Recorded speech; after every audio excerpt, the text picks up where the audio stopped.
Chapter 51, The Grounded Ritualistic Magic. Using magic to settle an IOU? Is he trying to curse his debtor to death or create counterfeit notes? I might not have a solution to the problem, but I can finish you instead. All sorts of thoughts appeared in Klein's mind as he looked at old Neil with an oddly. He seriously considered the possibility of calling the cops, Noof informing the Night Hawks. Old Neil shot a glance at him and said peeved, "I can see ignorance, foolishness, and the weak and shameless disbelief in your eyes. Didn't Dunn tell you the maxim of the mystery priors? Do as you wish, but do no harm." Although this maxim originated from the secret and evil Moses Ascetic Order organization, Beyonders who choose the path of Moses Ascetic Order have proven that it's right through their own experiences. As long as one strictly abides to it and shows the needed fear and reverence, the risk of losing control will be minimized. The contrary has similarly been established. Your suspicion towards me is an insult to mystery priors. Sorry, Klein did not hesitate to apologize. He had indeed forgotten that Dunn Smith had once mentioned the maxim. Old Neil was not truly angry. In a blink of an eye, he chuckled. A pity. Very few Beyonders choose to be seers. There is no corresponding maxim to help you. But I have Emperor Roselle's diaries, yes, strictly abiding to the maxim. Has a hint of acting Klein suddenly came to this thought as he nodded as if in deep thought. Old Neil did not continue. He removed the vases and other items from the round table and placed them in a corner. Immediately following that, he took out both a crimson red and black candle from the silver chest.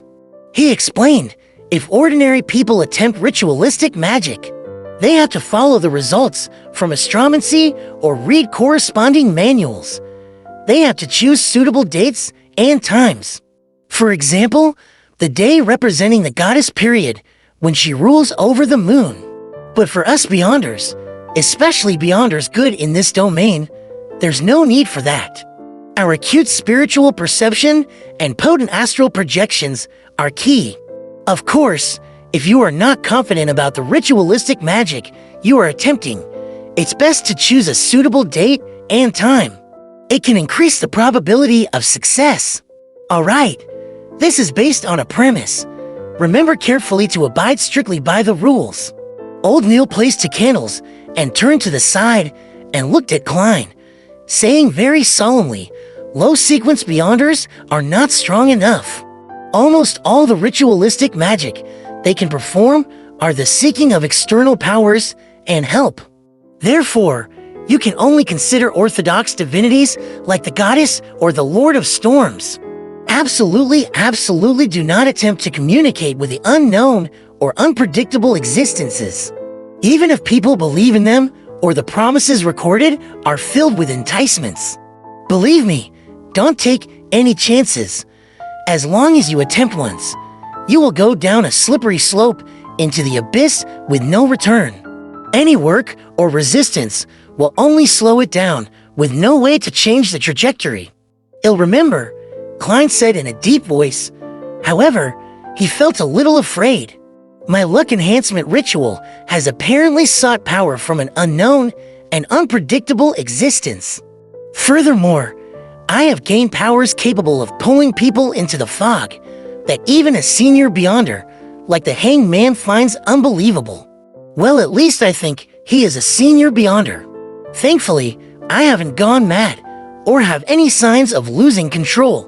While worrying over this, he proactively changed the subject. So, Nighthawks should seek the help of the goddess. No one will stop you if you pray to the Lord of Storms. However, we are unable to tell from our ritualistic magic whether he replies with malicious intent or not. The outcome will be distorted in unpredictable ways. Old Neil successfully made Klein give up the idea in a joking manner. There was no so-called best, only necessary. After his exhortations, Old Neil picked up a crimson red candle and said, by using candles made of moon flowers and dark red sandalwood, it will represent the goddess identity as Lady of Crimson in the ritualistic magic. He pointed to the black candles and said, "Candles made of night vanilla and slumber flowers represent the night." As he spoke, he placed the black candle on the top left end of the round table, while the red candle was placed on the top right end. Why do we symbolize the goddess with only two candles? She is also the mistress of calm and silence, empress of disaster and horror, and mistress of calm and silence. Old Neil chuckled. That's right. This is something I wished you asked. Before their fall, the Moses ascetic order had a very good relationship with the church. Their beliefs and results on ritualistic magic have heavily influenced us. They believe that all objects are numeric. Every number has a spirituality, and in ritualistic magic, 0 represents the unknown or chaos. It symbolizes the state of the universe before it was born. 1 represents a beginning, the first creator. 2 represents the world and various divinities that were produced from his body. 3 represents contact between divinities and material objects to create all things. Here, using 2 candles represents the goddess, while the 3rd candle is for you. Which 2 candles and which 2 symbols to have depend on the intended effects of ritualistic magic. 3 begets all things 1. All things stem from 3. Klein could not help but recall certain things from his previous life. Seeing Klein listen attentively, old Neil took a 3rd candle and said, "This is the candle representing me. It's a very ordinary candle, which only has a little bit of mint added. Take note that plants like roses, lemons, mint, moonflower, night vanilla, and slumber flower are beloved and cherished by the goddess." Viewing it from another angle, the 3 candles represent the bodies, spiritualities, and godhood of every person. After finishing the description, old Neil placed the 3rd candle in the middle of the round table. He then took out a bottle of concocted full moon essence oil, a huge cauldron engraved with a dark sacred emblem, a silver knife with gorgeous patterns, a cup of water, and a saucer of coarse salt. To beyonders who are not good at ritualistic magic, there is a need for bells, crystal balls, silver cups, incense, or other supplementary items. However, mystery priors and seers have no need for that. These artifacts are already sufficient. Old Neil placed the fake goatskin parchment with the IOU just below the cauldron and used a special quill to hold down one corner. He turned to Klein and said, "Ritualistic magic needs a clean spiritual environment where you will not be disturbed, and that requires us to create it. The steps are to first enter cogitation, focus your mind, and with the supplementary items, draw out our strength and construct it around us." For example, Ray Bieber's house had used holy night powder, while we'll be using a ritual silver dagger. Throughout the entire process, we have to go according to the outcome we desire to confirm the symbolism and corresponding incantation. Incantations are best done in Hermes, because ancient Hermes stemmed from nature. It's akin to ancient Dragonish and ancient Elvish. The effects are very direct, lacking the necessary concealment and protection.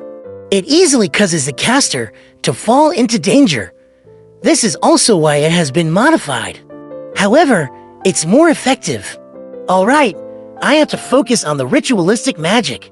I won't explain things to you any further. Pay attention by watching and listening.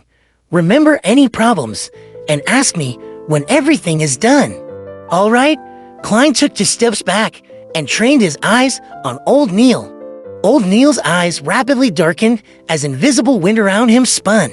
He was silent for a moment, going from left to right, then up to down, using his psyche to cause friction and consecutively light up the 3 candles. Following that, he picked up the silver knife and stabbed it into the coarse salt.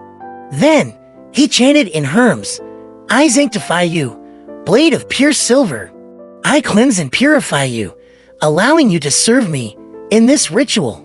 In the name of the Evernight Goddess, the Lady of Crimson, you have been sanctified." After a short but powerful syllable, old Neil drew a silver knife and inserted it into a cup of clear water. Then, he raised it and pointed to the space beyond the round table. He aimed the blade tip in the periphery and took a step forward, circling the round table. Every step he took made Klein feel an invisible energy spew out of the silver knife. It was filled with spirituality as it connected with the air, forming a completely sealed wall. After walking one round, the altar was completely isolated from its surroundings. Old Neil stood in front of the round table and put the silver knife down. He picked up the bottle of full moon essence oil and dripped 3 drops on the black, dark red, and ordinary candles. Sizzle! Athen mist emanated as everything seemed to become veiled in mystery. Old Neil put down the glass bottle and looked at the fake goatskin parchment silently for 2 minutes. Then, he picked up the quill and drew a marquee controlata square that framed all the content, indicating that he was in control of the debt. Following that, he drew another cross, indicating that it was cancelled. Upon reaching the step, he picked up the parchment with one hand and tapped his glabella with the other to activate his spirit vision. Another invisible and exuberant energy bloomed as Old Neil whispered Aiken, "I pray for the power of the dark night. I pray for the power of the crimson. I pray for the goddess loving grace. Please provide me with the funds to pay this IOU. Night vanilla, an herb that belongs to the red moon, please bestow your powers to my incantation. Moonflower, an herb that belongs to the red moon, please bestow your powers to my incantation." Klein was completely flabbergasted, listening from the side. All sorts of thoughts rose in him. Such an incantation can work? Although it was recited from written Hermes. Isn't this way too simple and down to earth? Wouldn't the goddess be angry and multiply the debt several-fold? At that moment, the candlelight lit up suddenly. After Old Neil finished his incantation, he closed his eyes for 2 minutes. He picked up the full moon essence oil and dripped 1 drop onto each of the 3 candles. Immediately following that, he grabbed the parchment and pulled it close to the candle representing me. When it ignited, he immediately threw it into the cauldron. Old Neil closed his eyes again as he seemed to sense the burning of the IOU. He opened his eyes after a moment and looked toward the black sacred emblem on the cauldron. The parchment was already completely incinerated. Praise the lady! Old Neil tapped his chest in for spots, forming the shape of the crimson moon. Then, he extinguished the candles in the opposite order as he lit them. After finishing everything, he used the silver knife to rip apart the invisible wall around him. A huge wind stirred immediately as Old Neil heaved a sigh of relief. Read latest chapters at wuxiaworld.site only. It's done! That's it, Klein asked in a daze. Has the IOU been settled? How'd Ada know either? Anyways, it will be settled in a reasonable manner, said Old Neil with a smile as he threw up his hands. This Klein was unsure what expression or words to use as a response. Isn't this a little unreliable?